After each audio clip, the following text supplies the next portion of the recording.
to provide the acknowledgement of the country. Over to you, Toit. Thank you.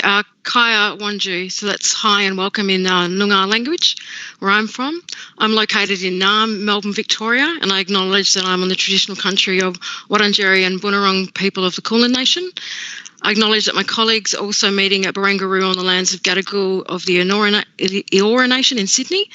I acknowledge all the traditional owners of any of the lands from which you are viewing this event this evening. I pay my respects to elders past, present and emergent. I also pay special respects and acknowledge any Aboriginal and Torres Strait Islander people that are viewing this evening, this morning or wherever you are around the world. I'd also like to point out that Aboriginal and Torres Strait Islander country, so that's the country, the islands, the lands, the waterways, the land was never ceded and we have a deep connection to country. It's passed down through us, through our ancestors, and we still, despite the modern world, practice culture today. And at the end of my acknowledgement, I always say to our future generations, to our future leaders, power on. We must never forget the difficult struggles that Aboriginal and Torres Strait Islander people have had to endure to get to this present moment, and our future leaders give us light and hope. Thank you, Toit. Thank you for the acknowledgement of country. And again, a very warm welcome from Sydney. I'd just like to do a very brief introduction to IFIP. IFIP and Australian Computer Society are the hosts of today's webinar. IFIP was established in 1960 under the auspices of UNESCO, and we incorporated in Austria. The mission of IFIP is a global non-profit federation of ICT societies and organizations from 5 continents, and our mission statement is the social responsible development and deployment of ICT, a very fitting for this topic this evening. For most of you who don't know, today is actually the actual day of the United Nations Day. The United Nations was founded in October 1945. So it's a coincidence. We didn't pick the date to actually coincide, but it actually did. So I like just a special mention of the special day we are hosting this session. So without much ado, I'd like to now introduce the panel for this evening or good morning or morning session, wherever you are. First of all, I'd like to introduce Professor Natalie. I'm sure she can add further to when she starts her presentation. Professor Natalie is the Professor of Law at the University of Technology, Sydney, and she's also the Director of the Intellectual Property Program at the university and a Fellow of the Australian Academy of Law. I was very fortunate to undertake the Masters of Law IP with Natalie many years ago, and that's, I think, one of the reasons why we're here today, because when I started the IP course with Natalie, she said, "Anthony, would you mind doing one of your papers on Indigenous matters?" And I then said to her, "I'm sorry, there's too much to do with technology, let alone starting a new focus on Indigenous." But I think with ChatGPT and generative AI, we've come a full circle. And I'm very glad to have Natalie with us today, because she spent at least 20 to 30 years of her life working on protecting and preserving Indigenous data across many parts of the world on conventions, which she will talk about during her short presentation. So thank you, Natalie, for joining us this evening. Also joining us today, we had the acknowledgement of country, a very special acknowledgement to our First Nation people in Australia. So Toit, thank you for that, for undertaking that acknowledgement. Tui's Aboriginal name, I believe, is Yamaji Noongar. So I hope I get that pronunciation right. Toit is an Aboriginal consultant, an art curator, and a researcher, and passionate on many areas to do with Indigenous knowledge. So she's also played a very crucial role in the documentary series on the first inventors, featuring Aboriginal and Torres Straits Islanders innovations.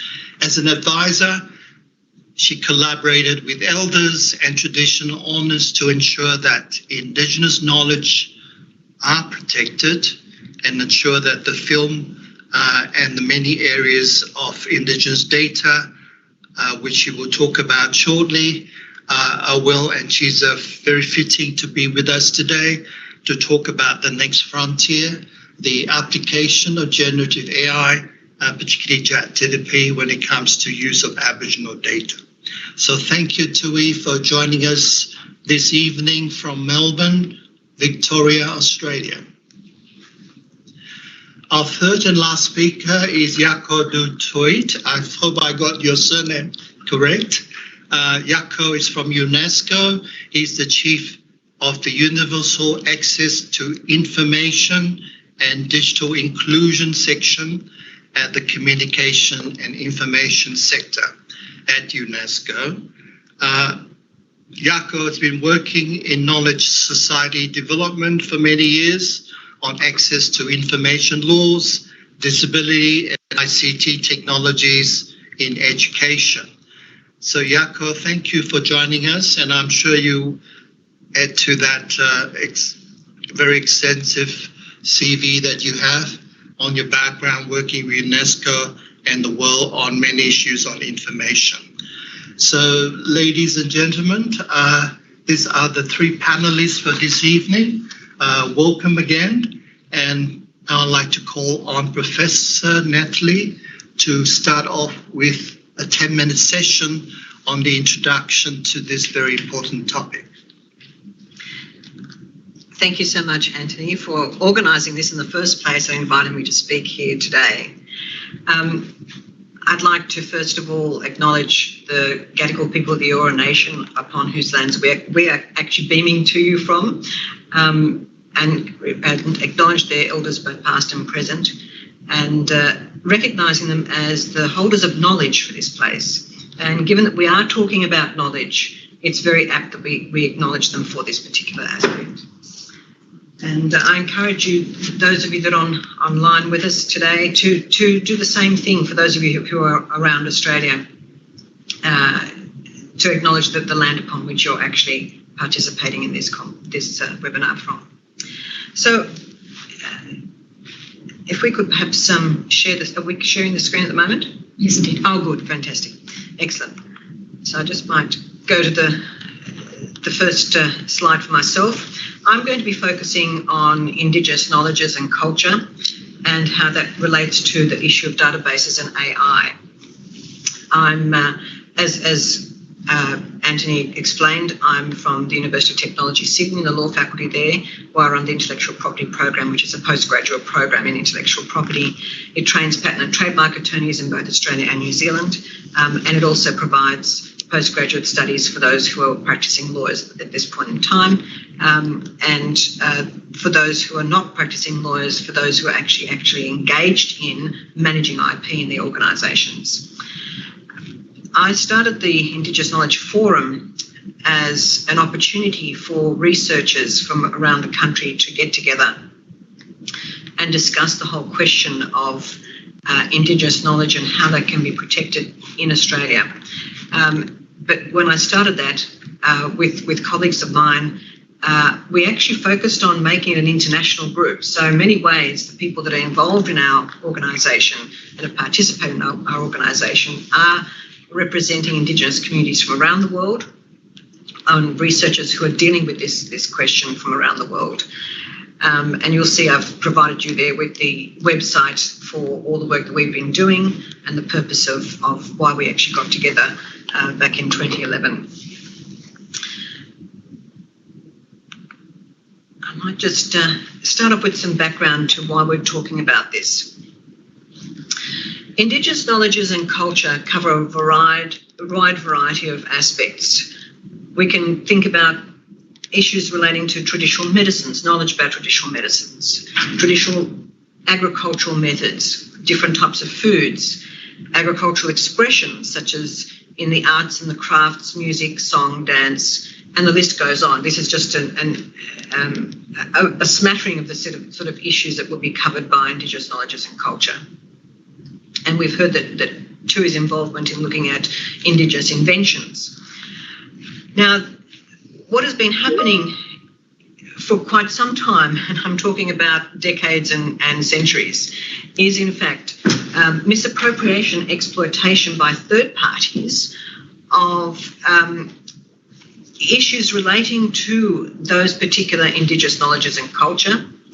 And the impact of that has been having issues from a spiritual, cultural and economic loss for First Nations in Australia and local communities and other Indigenous communities right around the world. Many of the inventions that we take for granted, certainly in the medical sphere, have got their beginnings in Indigenous knowledge about plants and animals and the ability to utilise those resources for healing purposes. And yet we have seen third parties come along, find that information out, and then go and get patent protection for exactly that information that these communities have been utilising for sometimes millennia. And often without any compensation back to those communities from which that information came from. And when it comes to the Western concepts of intellectual property rights, which is where patent law is housed, we see that in fact it is an inadequate set of rules for protecting the interests of First Nations peoples and local communities right around the world. And the reason why I say that is because the way that intellectual property rights operate is very much focused on a more scientific method of, or Western scientific method of recognition of what an invention is, and certain requirements for those aspects of invention that can end up becoming a patentable invention in the end. And those things don't really mix well with how Indigenous knowledges are developed, how they're maintained, and how they continue on from generation to generation. The same thing occurs when it comes to the creative side of things. So if we're looking at the artistic works of Indigenous communities, or if we're looking at the songs and the stories that are often passed down on an oral tradition, when it comes to things like copyright, the expectation is that there is an expression that is being put forward to enable that storyline to continue on. And here we're talking about, for example, the printing of books or those sorts of aspects of notes on a page for the music, which we don't think about is the mechanism that has been utilised by Indigenous communities for millennia. And so when it comes to issues relating to copyright, those things tend to fail as well. So in essence, we have intellectual property rights that are a Western construct that primarily protect what we refer to as individual creators and not their communities. So an individual artist within a First Nations community, it will most likely be able to get some form of copyright protection over the artistic work when it's an original piece of work. Now, the difficulty might be that if they are copying a particular design that has been around for generations and generations, then comes the question of whether in fact there is originality in that work and copyright may not actually protect it. Similarly, when it comes to questions of novelty and inventions that have been taking place, as I mentioned, patent law covers the patentability of these inventions and allows for a protection under these laws. But the requirement there is that there has to be novelty. And novelty means that compared to everything in the past, this invention didn't exist. And as soon as that invention comes into existence, and if you are able to meet the other requirements of inventive step, etc., that is necessary for registration as a patent, you then only have 20 years of protection afterwards. And then it ends. And once it ends, it becomes part of the public domain and anyone can use it without having any discussion back to the original inventor. And again, this is a difficulty given the way that certain knowledges of Indigenous communities have been passed down from community to community, from generation to generation, and often in very strict protocols and rules in those circumstances, which don't therefore fit in with these confines of what our intellectual property rights provide. So the other aspect, I suppose, is the fact that these intellectual property rights do have finite periods of protection. And as I said, patents, 20 years. With artistic works and music and song and writing and storylines, the life of the original author plus 70 years after their passing, and that's it. After that, it's open to the public to use however they wish. So the protections under intellectual property rights, in addition to that, may not even prevent imitators from producing copies of Indigenous arts or artefacts that look like but are not quite the same as the originals that were made. And so we've had difficulties in that respect. The concept of fake Aboriginal artistic works has been one that's been bandied around in recent times. So these are real issues. How has the law been dealing with it? How's it been dealt with on an international basis? Well, you can see here on the slide all the different organisations internationally that have been trying to grapple with these questions. You have UNEP, which brought in the Convention on Biological Diversity in 1992. And we have a specific article there, Article 8J, which recognises the rights of Indigenous peoples to their knowledges and their inventions, etc., and their expressions of culture. Then we have the World Intellectual Property Organisation, which formed the Intergovernmental Committee on Intellectual Property and Genetic Resources, Traditional Knowledge and Folklore back in 2000, and has been working to try and develop actual model laws to deal with these particular issues. How do we protect traditional knowledge? How do we protect folklore or traditional cultural expressions? And how do we protect the knowledge associated with genetic resources? Then we have the FAO dealing with those aspects from the perspective of plant genetic resources for food and agriculture, and traditional farming methods become a question there. Recognition again there. UNESCO has got the Convention for the Safeguarding of the Intangible Cultural Heritage, which fits into this sort of space, 2003. And then, of course, we have the United Nations Permanent Forum for Indigenous Issues developing the United Nations Declaration on the Rights of Indigenous Peoples in 2007. All of these have got statements that support the protection of Indigenous knowledges and culture, and indicate in most instances that there should be some form of protection that is self-determining, that can be brought to ensure that there is prior consent of the communities before that information is used, to ensure that there is benefit sharing taking place where that knowledge is being utilised, for example. But in each of these instances, we don't actually see concrete laws that specifically give those rights. They talk about it, but without actually providing the concrete laws. We're coming very close with the World Intellectual Property Organisation developing model laws, but we're not quite there yet. What about the domestic front? Well, from the Australian perspective, we introduced the Environmental Protection and Biodiversity Conservations Act of 1999, which recognised within there the need to protect Indigenous knowledge associated with biodiversity and natural resources. But again, didn't really go far enough. Then we had state and territory legislation in a variety of instances that tried to do the same thing, such as in Queensland, in Victoria, Northern Territory, etc.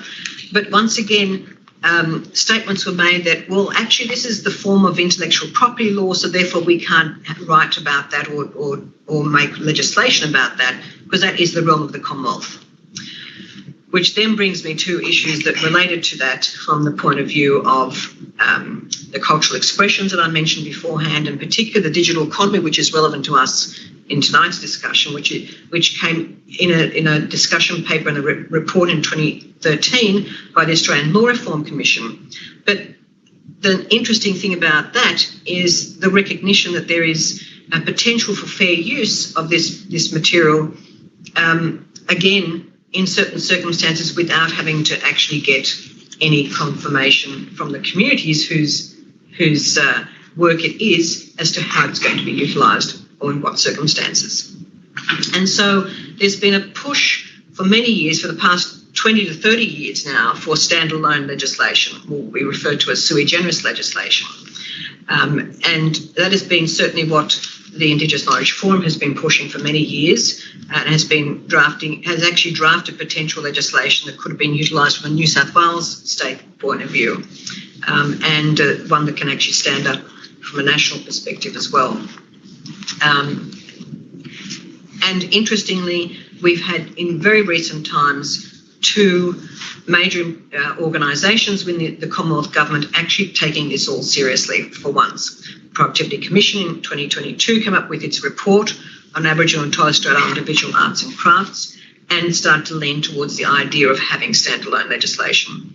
IP Australia has been doing a lot of work for the past 10 years, I would say, of focusing on this question, and last year came up with its scoping study to develop standalone legislation to protect Indigenous knowledge. It's an ongoing process. We haven't got there yet, but we're going in the right direction. So why or how is generative AI a problem in this instance here? Well, there is the potential for digitisation of Indigenous cultural heritage, and we see that taking place in libraries, in museums, government institutions, etc. We've referred to them as the GLAM sector, and it raises a number of issues that you can see there on the screen. Was there consent for such material to be digitised and stored in the database in the first place? Who actually has control of those collections, and for whose benefit are they? Were there any protocols for collection and access imposed? Interestingly, copyright subsists in the database as a collection of data, but not necessarily in the data itself. And so what of Indigenous data sovereignty and data governance in these circumstances? Where is Indigenous rights in terms of how that data is being managed? But then we also have to think about those models that I was referring to beforehand of potential mechanisms for protection of Indigenous knowledges and culture often will require some form of database or registers as a key component in that process of modelling those regimes.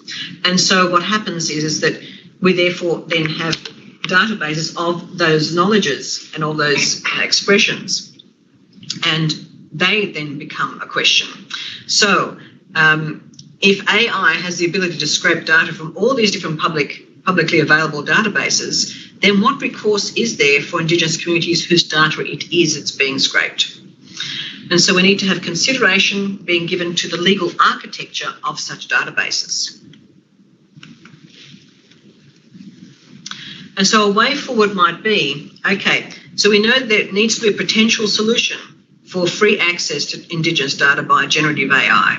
How do we deal with it? Well, I tend to think that we need to, first of all, have this standalone legislation that grants the necessary rights in place to protect those knowledges and cultural expressions. That then will most likely involve some form of protocols, whether they exist already or they have to be developed, and give them the force of law so as to facilitate that Indigenous data sovereignty. And then you need to have mechanisms to be put in place to stop that scraping of data without permissions. There needs to be permissions if they're going to have access, and not for it to be just simply made freely available without any knowledge of where it's going or how it's being used. And of course, the final goal there of self-determination, by enabling the communities free access to their own data. Often they don't even realise that they have this data being stored by other organisations about them, and they need to be made aware of it and have the ability to access the data and determine how it's going to be used. So they're the basic points that I wanted to raise tonight, and I look forward to hearing from my other colleagues on their viewpoints on this. Thank you. Thank you, Professor Natalie, for that helicopter view of the area. It sets a very good background for our discussion this evening. As I mentioned, Professor Natalie has spent many years in this topic. I'm sure she can spend another few hours going through all these different conventions. Just like to remind our audience that conventions are pre-ChatGPT and generative AI. generative AI really hit the public scene in November 2022. So it's very, very recent. Even the EU AI draft legislation and negotiation that's been going for 2 years, I think it's going to be delayed with this significant phenomena of generative AI. And it's been challenging when they introduce new areas to do with what is generative AI as a definition. How do we regulate? How do we manage this? What is foundation models? So the question goes on and on. So even the EU, with their very long discussion on this area, is going through another few rounds of that and possibly delayed legislation until next year. If you look across the space for us, just to give a good context before I invite Tui Ravan to speak on the Indigenous perspective, we've been looking at the strike by the Actors Union in Hollywood, in California since May. The artists have attempted to negotiate it, and they are somewhere down that line. I'm not sure whether they have successfully signed the dotted line, but there are huge issues on this area about using data for generative AI. Our very special focus today is about Indigenous data, which itself is a very complex area that Natalie has talked about in the last session. So on this note, I'd like now to invite Tui to talk from the Indigenous perspective, because I think it's more than just data. It's more than just zero and ones. There are many layers to data.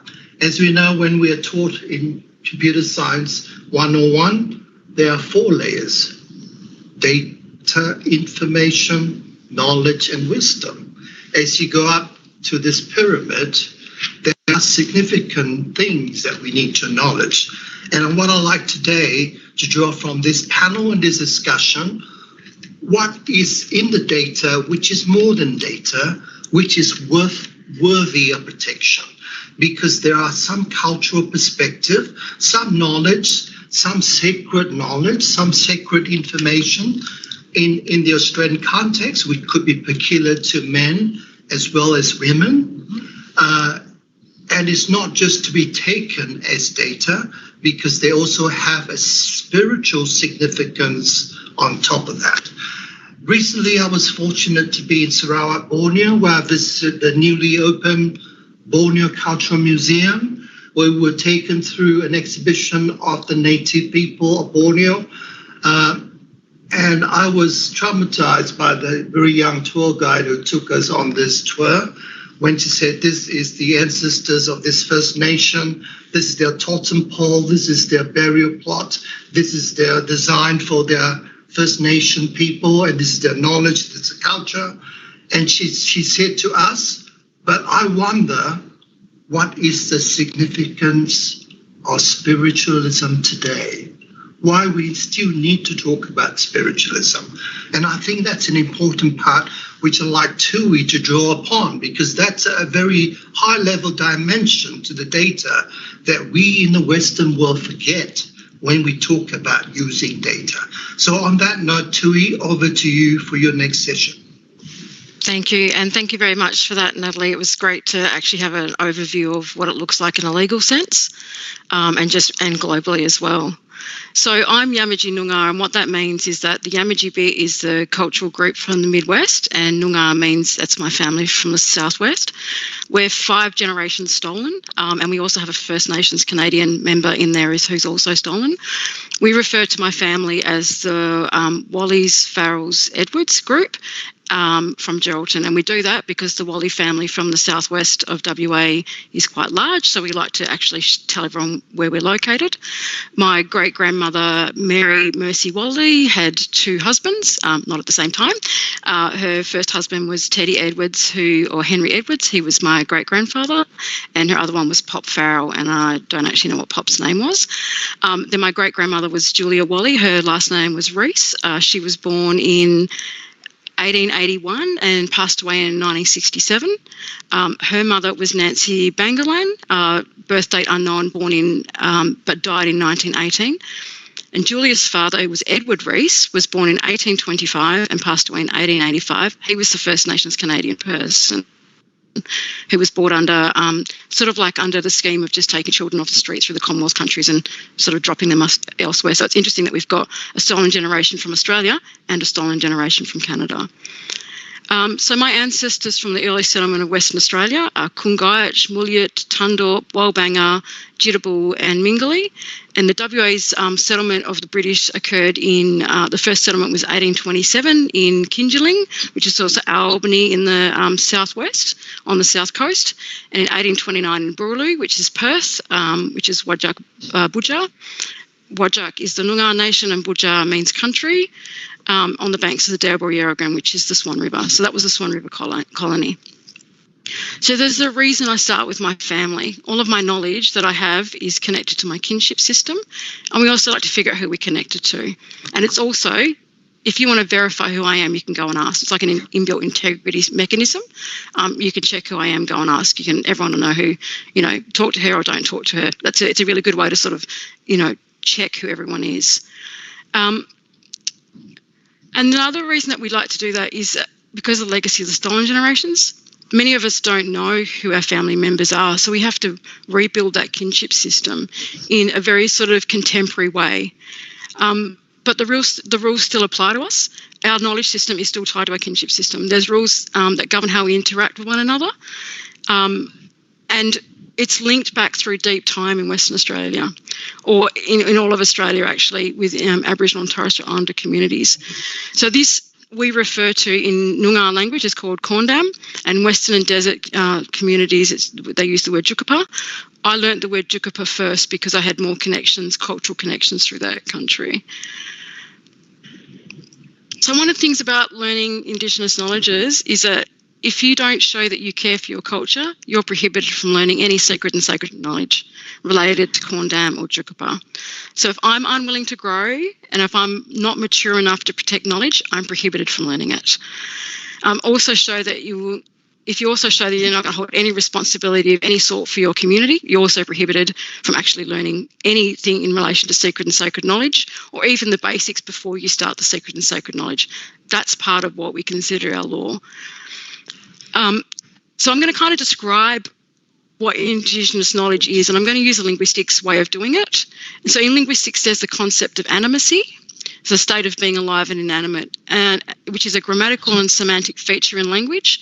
And this relates to the hierarchical structure of how you position yourself against other things. So in that hierarchical structure for humans are have the most animacy, and then it's animals, and then it's plants, and then it's objects. Well, animacy for Indigenous communities doesn't work that way. We see animacy within objects. And so to us, that idea that our knowledge system contains animacy can be very foreign to other people. So our budja, our land or our country, it all has animacy. It lives and it breathes. So like a rock to us, that has animacy. It's on a completely different level of what you might consider. I won't take a rock from country because it has the energy and animacy of that place. It's not devoid. It's not dead, or it's not unalive in a sense, to use a very weird phrase. The cultural objects that we also create have animacy, and this animacy continues on through those objects, even as they sit in boxes in museums. These objects carry the energy of our ancestors, and when we see these objects, for us, it's like looking at a long-lost brother, a sister, an uncle, a mother or father, or being introduced to a new cousin if you don't know what it is. So they hold real energy and spiritual connection for us. So for us, this knowledge system, it lives within us. So it's a system within itself, and we're within it, and we interact with it. And it's through deep time, present time, future time. So it's a very strange concept to get your head around, which is why we always say we speak to our ancestors and they're here with us now, or I'll ask them what it's going to be like in the future, sort of thing. It's all contained within our knowledge system. So let me kind of explain to you what that looks like when you're working with communities. It can be very foreign for people who don't work within that community, which is why I'm employed as an Aboriginal consultant. So I get employed as an Aboriginal consultant as an art curator on films and in all research in all sorts of strange areas. So when I worked on The First Inventors, the documentary, I was out in a community in the northwest of WA, and we were filming petroglyphs, and petroglyphs are basically rock carvings. We turned up to an area with the elders, and the elders had been there before, but not for quite some time, and we didn't have all of the elders with us. We had some elders that know some of the country and some that are more specialists in other areas.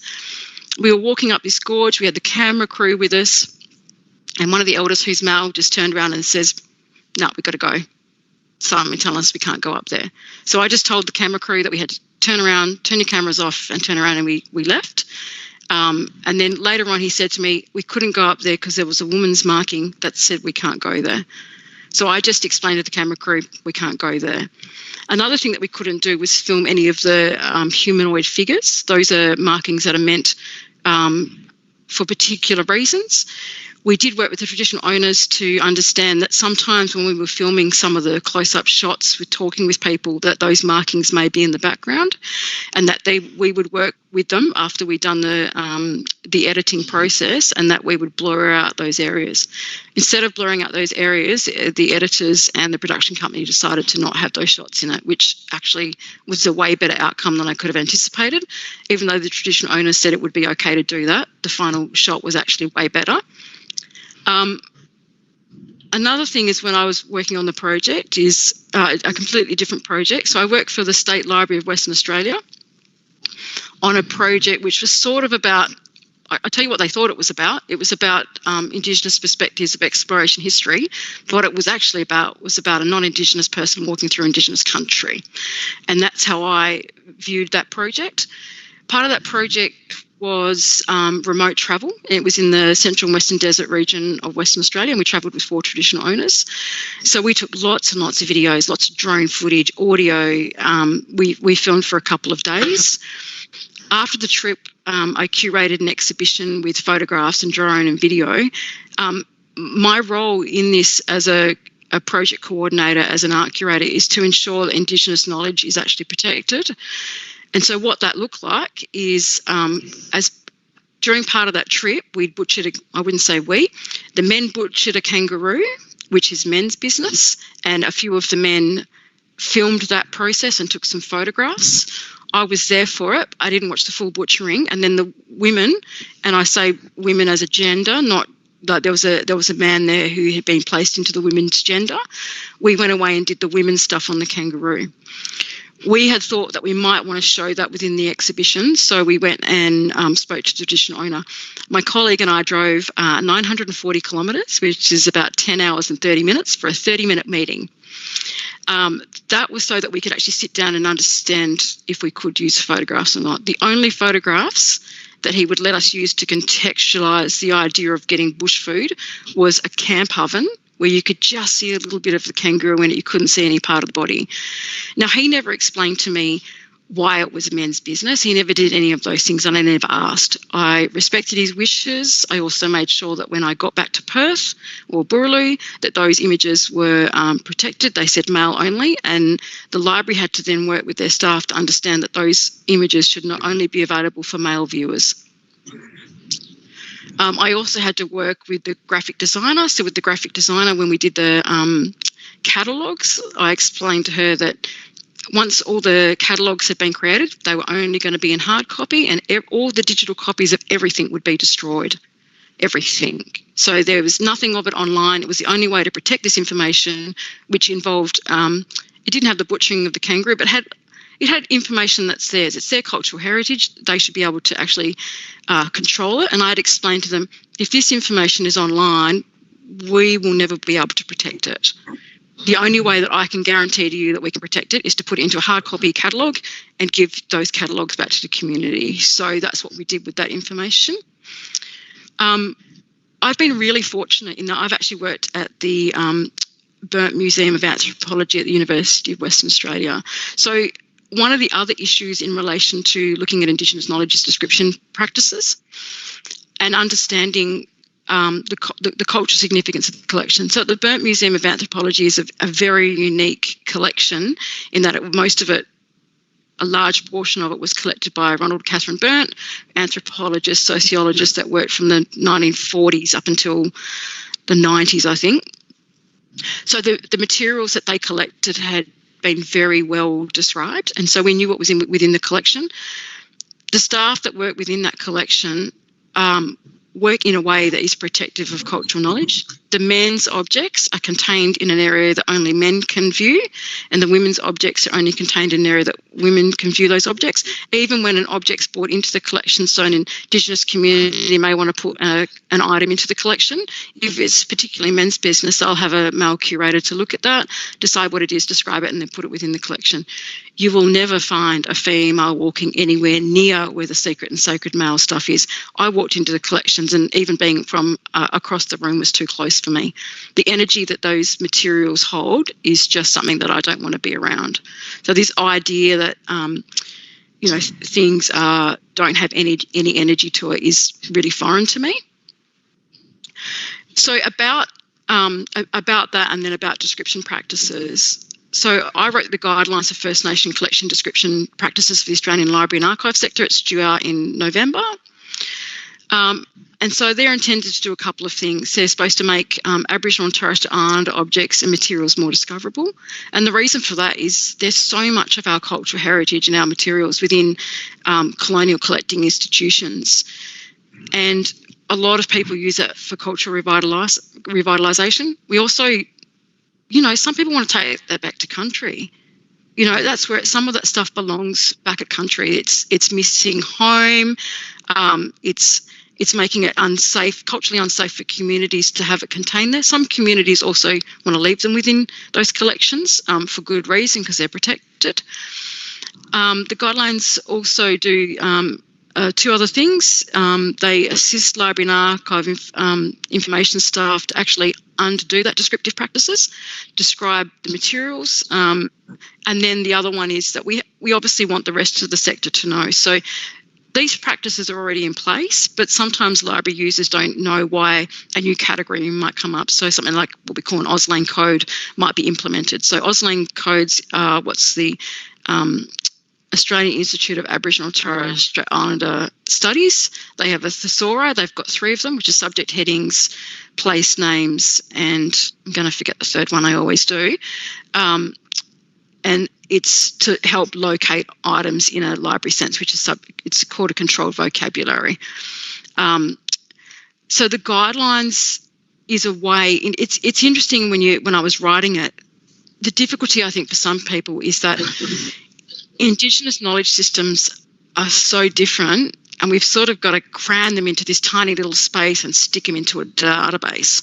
It's probably the best way to describe it. The knowledge system is so different, but we have to create these categories. And what those categories look like is what Natalie was talking about. Like, how do you protect Indigenous knowledges within a database?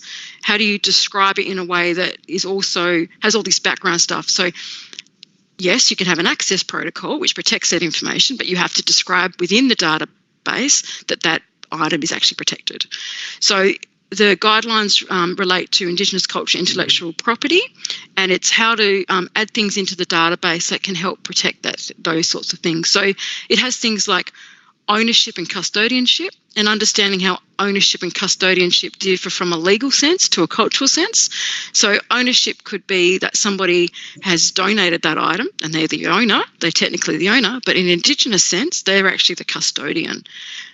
In some senses, the owner and the custodian are the same. So if it's been donated by an Indigenous person, it might be the same one. Or if someone's decided to hand over ownership of a material, cultural material, then they become the owner as well. It can be difficult to understand that ownership and custodianship within a legal concept are very different.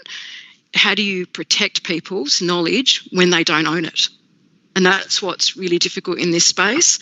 The other things to consider in your descriptive practices are the cultural significance of materials, traditional knowledge that's attached to the materials, like medicinal practices, land management practices, the access and use restrictions that I was talking about. This one's really important. Collaborations. Have any collaborations have actually occurred between the library and the Indigenous community? We're doing this so that Indigenous communities can get information back. They need to know what other collaborative practices have occurred with those materials, the use of Indigenous terminology and language description, and then if any repatriation or restitution has actually occurred with those items. So one of the things that the guidelines does not give the full context of is the animacy of objects and materials. That's not its purpose. Reparative description practices enable GLAM sector institutions to make materials more discoverable. But what do you do when your materials and ancestors and your ancestors' spirits are contained in major institutions? So you might want a way to actually find those, which is why we have to have the guidelines. One of my huge fears, and it's what Natalie was talking about, is that,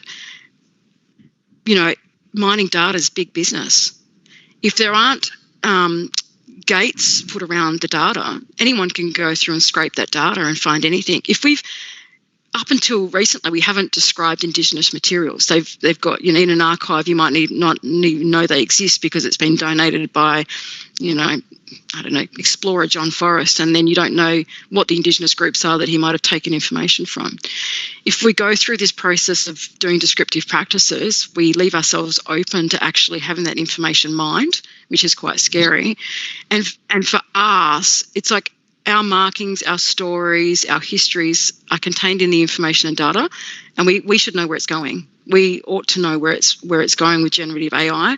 And from another perspective, we believe, for us, it's part of our belief system that if you get knowledge that you're not supposed to have, you'll be very unwell. So what happens if we have this system that mines data that's secret and sacred, or at least the basics of telling you that it's secret and sacred, with some way of trying to understand, obviously it's about men's business. And if generative AI can conjecture any further, what does that look like for our culture? So for me, I wonder about the cultural safety of generative AI. Thank you, Toit, for that very detailed explanation from the spiritual, cultural perspective. I've got a million questions for you already, but I'm pausing at this stage for the Q&A afterwards, after our third speaker. But Toit, thank you for that explanation from a very deep level cultural and spiritual perspective. So we have two speakers now talking from Professor Natalie from the legal framework, legal perspective, to the cultural perspective from the Australian Indigenous First Nations people. And I'm going to call on Jaco to speak very shortly. But before I do that, I'd like to remind our audience, if you've got any questions, there'll be a Q&A session at the end. So do send your questions through online for us, and we'll be doing that in the last 20 minutes of the session. So Jaco, I'd like now to invite you to talk from a UNESCO and probably from the UN perspective of this very challenging area that we've been talking to. Thank you very much. Can you hear me? Yes, we can. Okay. Thank you so much for this opportunity. As has been mentioned already, the UN system in itself takes the issues related to Indigenous peoples very seriously, and it's at the center of many of the actions that is being taking place in different countries around the world. Now, Anthony mentioned that generative AI is quite a new field that we need to address and look at some of the challenges that are at stake. But there exist already several tools and entry points, I think, in order to address the exact challenges that have been highlighted by Natalie and also Toit. Let me provide you from a UNESCO perspective and specifically from a technology perspective, just a few of these entry points. It is important to acknowledge that these global instruments can be applied then to guide, I think, also the engagement as it relates to Indigenous peoples. UNESCO has a policy on engaging with Indigenous peoples, and I think these could be quite interesting instruments that would enable us to look at policy, at laws. Some of the questions and some of the remarks, I think, Natalie, you talked specifically about that, are important. You talked about the importance of guidelines, and I think some of these tools could be quite interesting. So on top of those instruments that Natalie already mentioned, let me point you to a recommendation of 2003, so predates generative AI, on the importance of the promotion and use of multilingualism and universal access to cyberspace, it was called in that time. And it talks to several of the points that have already been made. So the first chapter actually deals with the development of multilingual content and systems. And I think that what is important here is to highlight the importance not only of preserving and managing in a ethical way existing knowledge, but also to make sure that more new knowledge, data sets, especially in Indigenous language, is being created. And I think this is another element that living current generations are also producing Indigenous knowledge. And how do we treat that? What we do with it and how do we manage it, I think are some of the elements that we also need to talk about.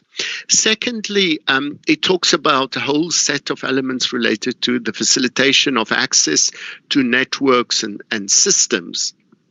And I think here it's important not only to be a consumer of those elements that are in Indigenous languages, but also I think some of the points that have been made, to be able to look in a transparent way where the information is coming from, where the data is coming from, what are the processes behind the generative AI that process the data, and does it respect, I think, some of the things that Toit mentioned in terms of guidelines, so that we could label information properly, or even use alternative technologies such as blockchain and others in order to show where the data is coming from and what qualities, if I may say, is linked to that data and the conditions in which it can be used, etc. So I think these are some of the elements that we need to address when we look at legislation, at policy, but also at guidelines. Then another chapter within this recommendation looks at the development of public domain tools, processes and content. So I think here the questions related to public domain is one of the questions that we also have to ask. If there is openly licensed materials and it is scraped within a generative AI tool, the output, is it still openly licensed?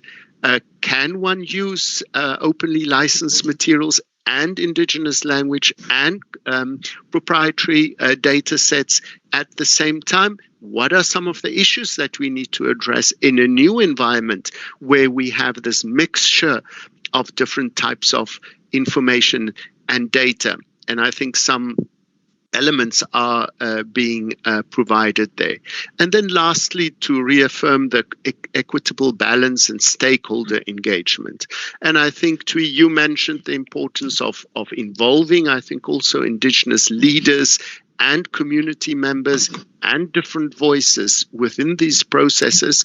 It is very important that the stakeholder group, when we look at processes that use our data, involve these different voices, but also representatives in these processes. And I think there's much to be done in order to enlarge the stakeholder group to include also Indigenous peoples, their leaders, and other structures that are being placed to guard some of this information that is at stake.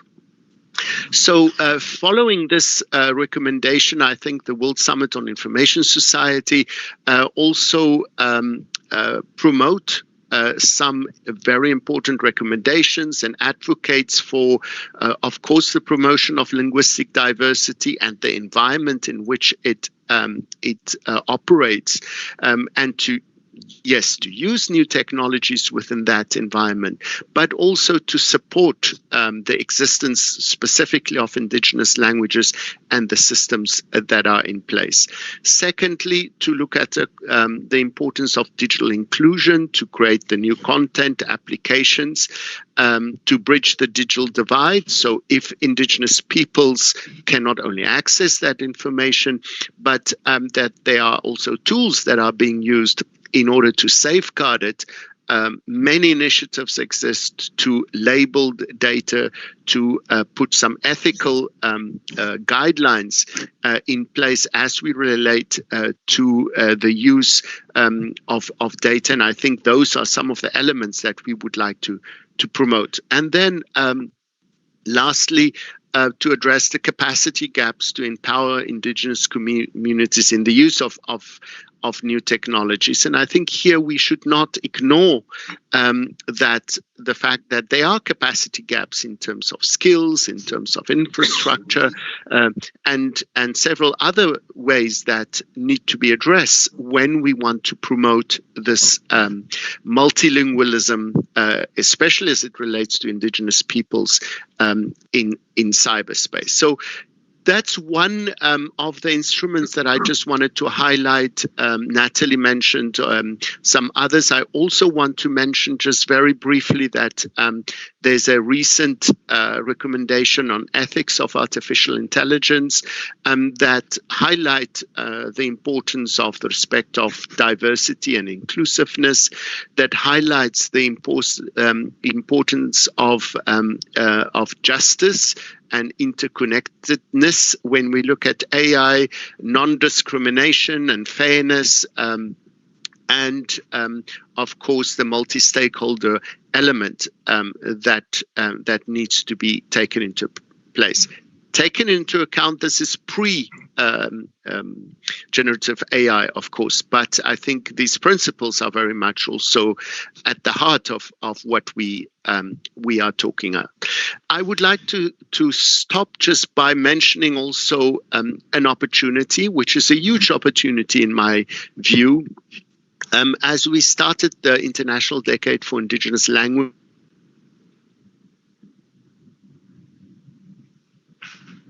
we have a slight interruption. Yes, so there's the International Decade for Indigenous Languages that talks about the importance of the promotion and revitalization of Indigenous languages. There's also a specific thematic area that looks at digital empowerment of Indigenous peoples and making use of language technologies. And we look forward also to work with those that are present here. I see we have an amazing 193 people that are present here in order to see, I think, how such 10-year period can also take advantage of some of the great ways that technologies can be used, but also to put some of the safeguards in place so that Indigenous people's knowledge, cultures and languages can be preserved, but can also be used, and that even more such knowledge and data and knowledge can be produced. I think I'm just on time for my 10 minutes, so over back to you. Thank you, Jaco. Thank you for the perspective and for also from the UNESCO perspective. Jaco, you mentioned the UNESCO AI ethical principles. Realize and notice that the ethical impact assessment methodology has now been published online. So using that methodology, I do urge people when they're developing generative AI systems or any AI systems to actually do the ethical impact assessment before undertaking the deployment and development of AI or generative AI systems. particularly in that impact assessment, Jaco, you correctly to say there are many perspectives outlined in those documents, which include biases, use of people's data, acknowledgement, cultural diversity, inclusiveness. So there are touch points from our sessions today about using Aboriginal data. So do look at those ethical principles when you're undertaking those technologies. So on that note, now we're about to go to the Q&A session. We have one particular question coming from our audience, which I'd like to get perhaps Professor Natalie to explore and elaborate more from our session and her talk this evening. The question, Professor Natalie, asks, can you elaborate on the ways in which our Australian IP laws can be adapted or improved in relation to the use of generative AI and content from Indigenous peoples? So I know that most of the declarations and conventions that you mentioned are pre-chat GTP and pre-generative AI. So I can see from a lawyer's perspective like myself that those will be already out of date and would need to be reviewed, include perhaps with this challenge that we have, because now we're not talking about people actually taking physical possessions of data. We're talking about technology having the ability to crawl on this data, to analyze the data and generate new information based on that in split seconds, minutes, and more minutes. So the challenges is speed, the challenge is technology, the challenges is the rapidness of the taking, of the consuming, the analytics, and then the creation of perhaps some view which could be distorted from the Aboriginal, the Indigenous perspective. So we obviously need to look at our own laws from Australia. So if you can explore from the Australian IP perspective, how should we tackle this challenge from Australia? That is a very big question and one which I think would take a PhD to analyse that, quite frankly. But to get a start on that, the first thing is that we need to find a way to actually protect, in the first instance, Indigenous knowledge and culture.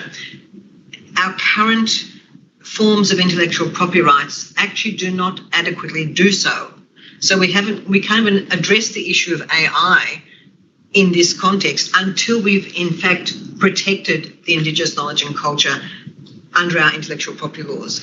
Now, as I've mentioned in my presentation, IP Australia is actually specifically looking at setting up standalone legislation which will do that for the sake of Indigenous knowledges specifically, which could lead to, for example, potential inventions. But even before you get to inventions, just the knowledge itself has to have some mechanism for its protection. And our current systems do not do that. They really do not do that. And when it comes to the artistic works, the songs, the music, the stories, again, copyright does not provide an adequate form of protection in its current form, just ignoring again the issue of AI here.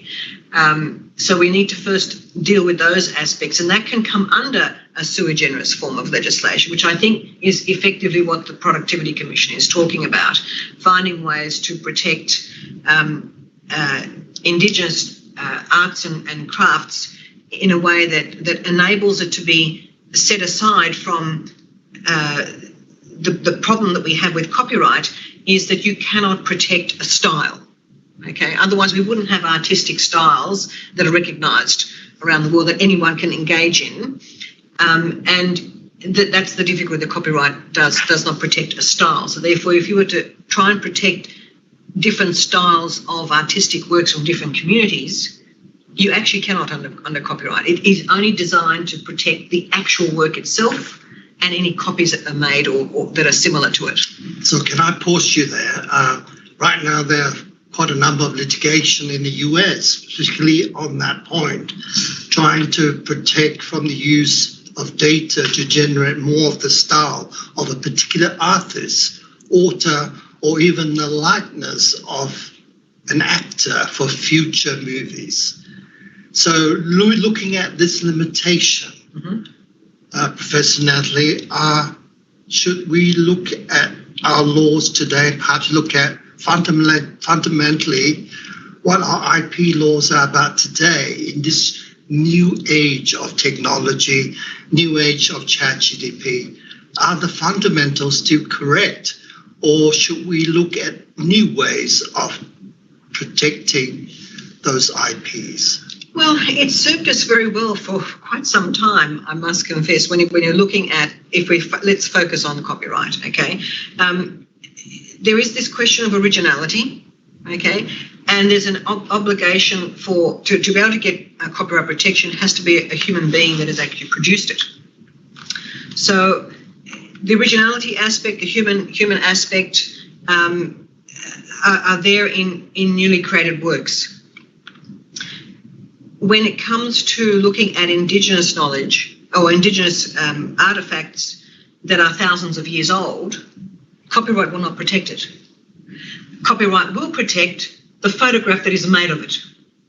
And this is the curious thing. So you will have a situation where copyright will be, if I were to go down and have a look at some cave paintings and take a photo of it at that point in time, okay, I will get copyright in my photograph of the cave painting that will last my life plus 70 years.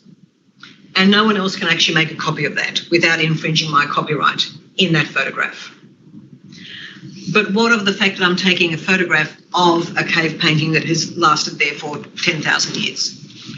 There's no protection. And AI can't tell the difference between those. That's where the crux of the problem that we're going to have in the future, struggling with this issue about generative AI and data, because we do have gaps in the way we think about protecting knowledge and data at the moment. And there's so many layers to take into consideration. So until we get the basics understood of how we're going to protect Indigenous knowledge and culture, then we need to then deal with the question of how AI will fit into it, because AI is affecting everything, not just Indigenous culture, and it's affecting other forms of knowledge. Thank you, Natalie.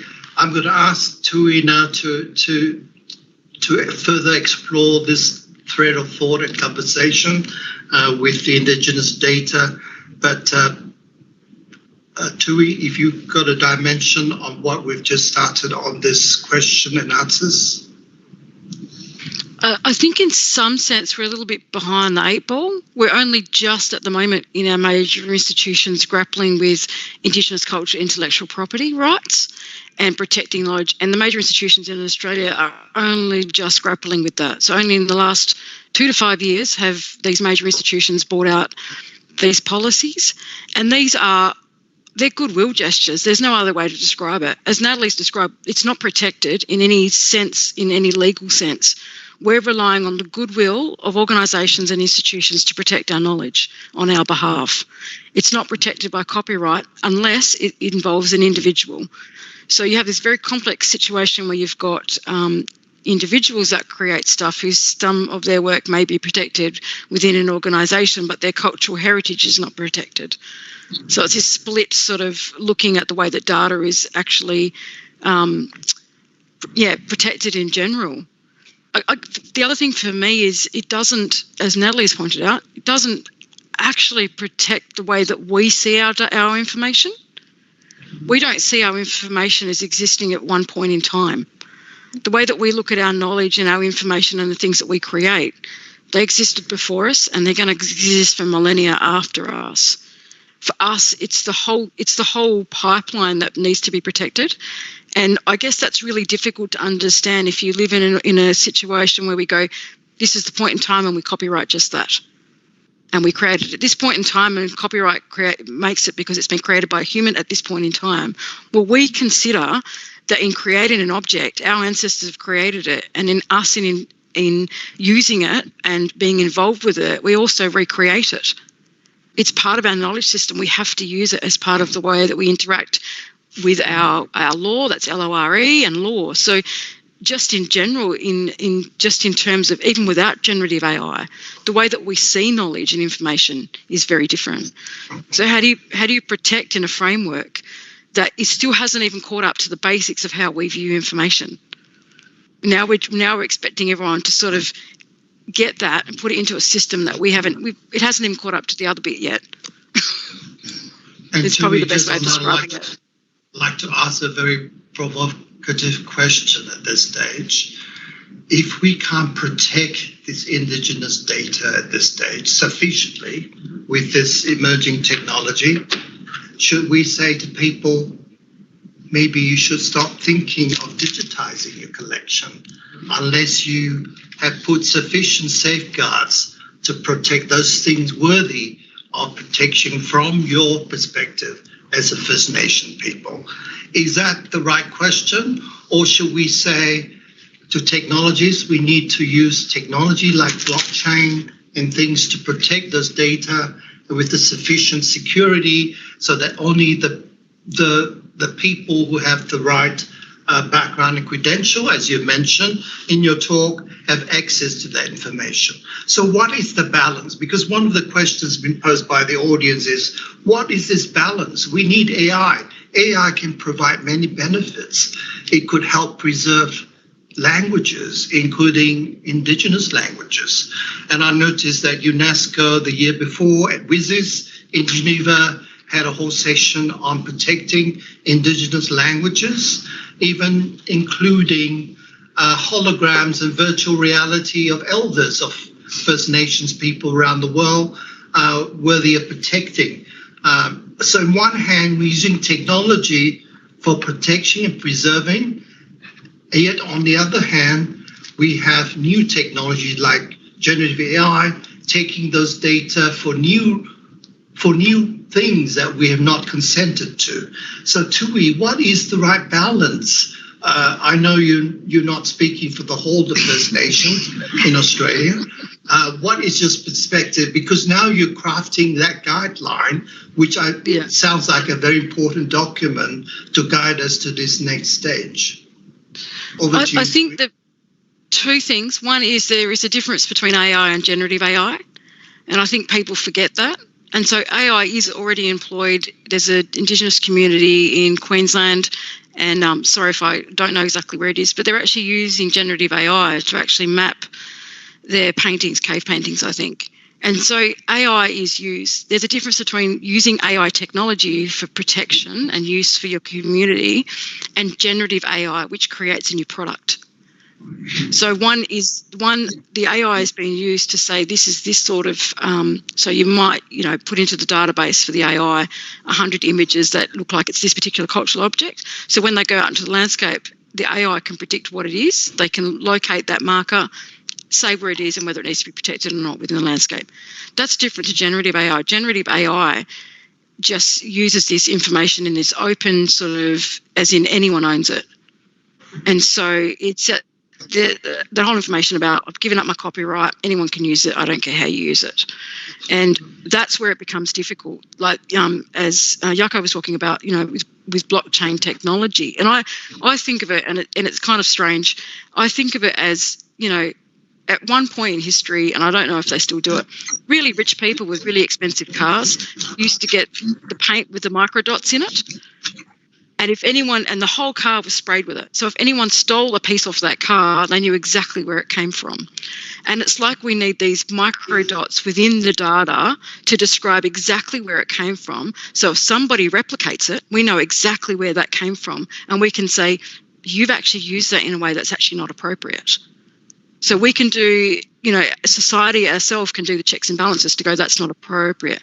We agree to protect Indigenous data, and then the way we do it is through, I don't even know how you describe it, but yeah, like a micro dot within the data that describes where it came from. So it sounds one of the very good users of blockchain technology to track and use those things. Perhaps now move on to Jaco. One of the questions asks, can you recommend some resources for more deeper exploration of the subject that we're talking about today, and also about preserving cultural heritage of First Nations people. Over to you, Jaco. Thank you very much. Yes, I think that when we want to address this issue, we have to look across sectoral approach where intellectual property rights is one, of which the preservation of heritage and intangible heritage is another one. There is the elements related to the use of technology and then the ethical use of technology. So I talked about that. But I do think that we also need to look very specifically at some of the other relevant thematic areas. For example, the Convention on Biological Diversity, the TRIPS, I think, is another one that will try to bring to us also some of the work that relates to the use of technologies, and of course the Declaration on Human Rights, because after all, it is about these Indigenous peoples' identity, who they are, and their knowledge, so that they stay in the driving seat as it relates to their data, its usage, and the creation of new elements. And then I think we also a new sphere or field where we look at data sovereignty principles, for example, that also permits us to look specifically how we treat and manage data, not only in an ethical way, but also as information managers, so that we could show our respect for Indigenous peoples and their knowledge and objects and traditions. So those are just some of the elements that I wanted to mention. UNESCO in itself, of course, also produced some guidelines on open data, where it talks also about the importance of Indigenous knowledge. You mentioned the assessment tool that accompanies the AI recommendation. So these are elements that we could look at. But I think we have to acknowledge what you've said at the start, that it is generative AI predates all of these instruments. And the question now is, how do we build on existing references? Many has been used and mentioned in today. And what do we do with it so that it's enforced, so that we stop, I think, also the misuse of Indigenous peoples, and we show due respect. Thank you.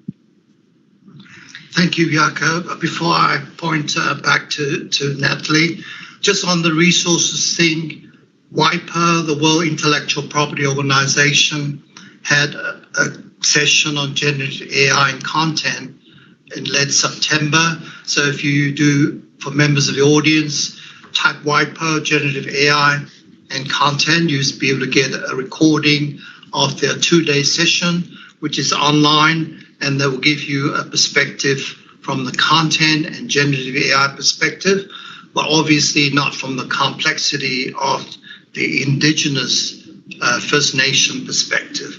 Over to you, Natalie. I think what I wanted to raise in terms of what will be a key issue that needs to be taken into consideration is making sure that Indigenous people have free prior informed consent of the use of their work, the use of their culture, the use of their knowledges, etc. And that's a hallmark of the UN Declaration for the Rights of Indigenous Peoples. It's also parcel of various of the other ones that I mentioned, the other convention that I talked about.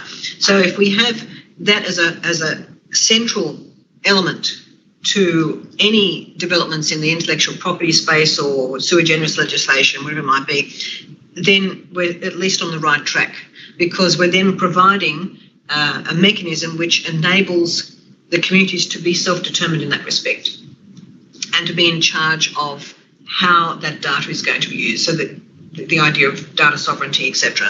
So if we keep that front in mind and maybe use that as a mechanism within how AI operates, the ethical elements of AI operating, I think then we're sort of trying to at least address that question of how do people get access to it and use it. They need to first consider which community, ask whether that community is prepared to let you use it, and then go from there. So Natalie, with copyright, we have the Copyright Council where some of those licenses and consent can be secured. But in this area of Indigenous data, which is more complex, so are you advocating we should set up some clearing centres for consent gathering and permission? Well, the model law that we put together back in 2014 actually was setting up a system which would have an authority, a cultural authority, which would have that role. And we completed recently another project which looked at that mechanism and how the governance would operate there. And it was designed in such a fashion that it would be totally separate to government. So the communities themselves would have their own competent authority to manage their knowledge and how it's used within their own communities. Then there would be a regional potential body which would then have the smaller communities join up to provide some governance mechanism there, and then have a national body which would actually assist the grassroots bodies in how they deal with it. That then required actually some form of mechanism which would have registers or databases themselves, but you would have confidential databases, and you'd have those that are publicly available so that people could actually engage and find out who they need to speak to in order to access the necessary knowledge or cultural expressions that they want to achieve. Thank you. Tui, you mentioned the guidelines talked about databases and libraries.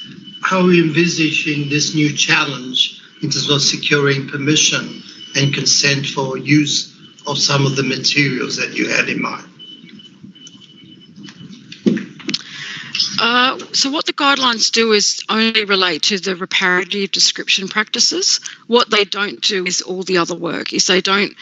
What they do is encourage institutions to get those access protocols in place. So the access protocols will tell you exactly things like, we have this particular collection, and in order to access that collection, you have to do X, Y, Z, which may look like you have to contact the community in relation to this particular material, and you have to work with that community before you can come back with that community and access that information. So sometimes researchers work with communities on information, sometimes communities work by themselves. But it's the access protocol that's going to do that. It's not the guideline. The guideline tells you how to add that as a reparative description within the metadata. So it would say in a mark field on a library, in a library catalogue, where you put that information if you want to put an access protocol in place. But the institution has to write the access protocol. A lot of institutions have access protocols, but they're not written down. So they rely on the goodwill and everyone remembering that that's how it happens, but they really do need the access protocols in place. And the access protocols are not just about secret and sacred information, which people obviously always think that that's what it's related to. It can be more general in nature, like we will handle our Indigenous materials in this fashion. We will contain our Indigenous materials behind a wall, as Natalie was describing, that is completely offline. That's probably it, so those access protocols are intended to talk about the whole gamut of material and information. Reparative description is literally just describing it in the metadata. All the background work needs to be done. Thank you. I think we are running out of time very soon. I think we've got 5 minutes to go before we be closing. Jaco, do you have a last 1-2 minutes comment for us? Yes, thank you very much. I think it is important that Indigenous peoples are part of this discussion, and I think more is to be done so that the solutions, the problems that are currently being experienced are put on the table from an Indigenous people's perspective. And I do think if we really insist on a multi-stakeholder approach, we could still make use of technologies, and these Indigenous languages can flourish. But we need some tools in order to make this happen, and I think several of them have been mentioned today. So thank you very much for the discussion. Thank you, Jaco. And is UNESCO thinking of having this multi-stakeholder discussion for Indigenous groups at some stage in the future? I know that UNESCO does that anyway in many groups, including Indigenous at this stage. But is there a specific discussion to do with technology and data use of First Nations people envisaged coming out in the near future, Jaco? So within the International Decade of Indigenous Languages, there's a global task force that is considering to set up a working group that looks at digital empowerment and Indigenous languages and knowledge. So this is one element that I can foresee as an avenue for interaction with those that are interested. Thank you. Thank you. Last minute comment from Natalie and Toit before I wrap up. I suppose from my perspective, we've got to get the basics right first. And once we've done that, then we can really address the questions of AI and generative AI, as opposed to just direct regular AI, which can actually be an assistance, as Tui has explained. Generative AI is a problem not just for Indigenous communities, but for all authors, for all inventors, etc., right around the world. And it's a question of trying to understand how that system is going to work within the current constructs, but then developing those constructs thereafter to try and deal with it. But from your perspective, having worked with those conventions and declarations for many years, the urgency is now. How do we trigger that urgency to look at what we've been talking about today? The urgency has been for a very long time, not just now. It actually started 20 odd years ago, and I mean, we've had. Let me put it this way: we've had the United Nations working on it through the WIPO for quite some time.